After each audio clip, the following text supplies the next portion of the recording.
Hello दोस्तों, राधे राधे। कैसे हैं आप लोग? तो उम्मीद करते हैं कि आप लोग सब अच्छे होंगे। तो आज के इस वीडियो में हम लोग कक्षा 6 अध्याय 3 संख्याओं के साथ खेलना प्रश्नावली 3.2 का क्वेश्चन नंबर 2 क्वेश्चन को सॉल्व करेंगे। तो आप लोग अच्छे से देखिएगा। कहता है बताइए कि निम्नलिखित में कौन सा कथन सत्य है और कौन सा कथन जो है वह असत्य है। आपको बताना है कि कौन सा कथन सत्य है और कौन सा कथन असत्य है। देखिए कहता है 3 विषम संख्याओं का योग जो है वह सम होता है। तो चलिए एग्जाम्पल लेकर समझ लेते हैं। जैसे देखिए 1 + 3 + 5 लिए, ये तीनों क्या है? विषम संख्या है। इसका योग सम संख्या होता है, चेक कर लेते हैं। 5 3 8 1 9, तो 9 क्या है? एक विषम संख्या। तो ये जो है हमारा कथन क्या हो जाएगा? असत्य हो जाएगा। ये असत्य हो जाएगा, ये आंसर हो जाएगा। यदि 2 विषम संख्याओं और एक सम संख्याओं का योग सम संख्या होता है। 2 विषम संख्या और एगो सम संख्या का योग क्या सम संख्या होता है। तो 2 विषम संख्या ले लेते हैं। तो जैसे जो है वो 1 + 3, ये दोनों क्या है? विषम संख्या है। एगो जो है वो सम संख्या ले लेते हैं, मान चलिए 2 ले लेते हैं। तो ये सबको जोड़ लेंगे। तो 3 1 4 और 2 6, क्या ये सम संख्या हो रहा है? ये हो रहा है। 6 जो है वो क्या है? सम संख्या है। सम संख्या हो रहा है उनका योग। ये हमारा कथन क्या हो जाएगा? सत्य हो जाएगा। ठीक है। अब देखिए कहता है 3 विषम संख्याओं का गुणनफल विषम संख्या होता है। 3 विषम संख्या, 1 3 5 ले लीजिए। तो 1 3 5, ये 3 विषम संख्या ले लिए। इनका गुणनफल देख लेते हैं। 5 × 15 होता है। तो क्या ये विषम संख्या है? तो ये भी हमारा विषम संख्या। तो ये भी हमारा क्या हो जाएगा? सत्य हो जाएगा। ठीक है। यदि किसी सम संख्या को 2 से भाग दिया जाए तो भागफल सदैव विषम संख्या आता है, ये गलत है। ये जो है वो असत्य हो जाएगा। जैसे देखिए ये कहता है कि अगर हम जो है वह किसी भी जो है वह सम संख्या को जो है वह हम 2 से भाग देते हैं। देखिए यहाँ पे आपको हम समझाते हैं। जैसे मान चलिए सम संख्या 24 से ले लिए, इनको हम 2 से भाग देंगे तो ये जो है वह कितना आएगा? 12 दूनी के 24। तो देखिए इनका जो है भागफल कितना आया? सम संख्या आया। ये क्या कह रहा है कि जो है वह सदैव विषम संख्या होता है। तो ये हमारा गलत हो जाएगा, अर्थात ये असत्य हो जाएगा। ये जो है विषम संख्या नहीं होता है, सम संख्या होता है। ठीक है।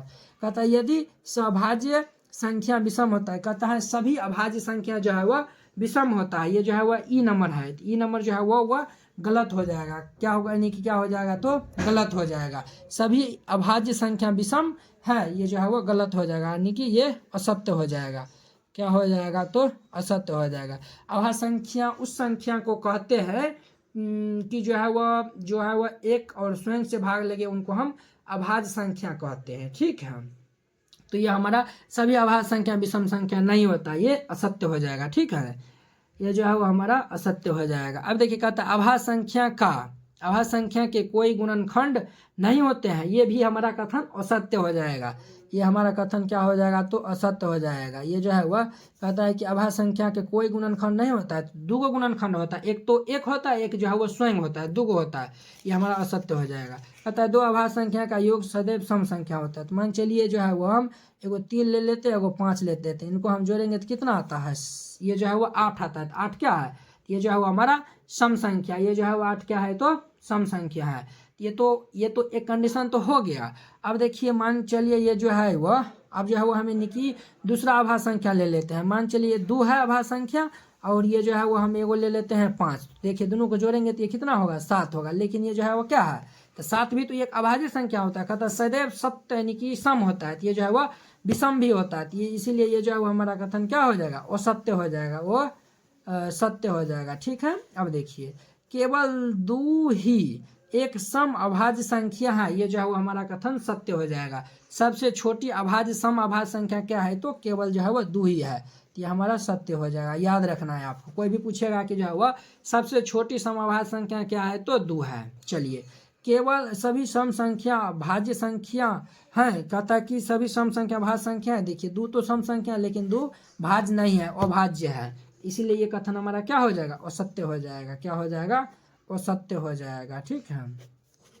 अब देखिए कहता है कि 2 सम संख्या का गुणनफल सदैव सम संख्या होता है। तो 2 को 4 से गुना कर दिए, ये 8 आएगा। ये भी सम्य संख्या आएगा। तो ये भी कथन क्या हो जाएगा?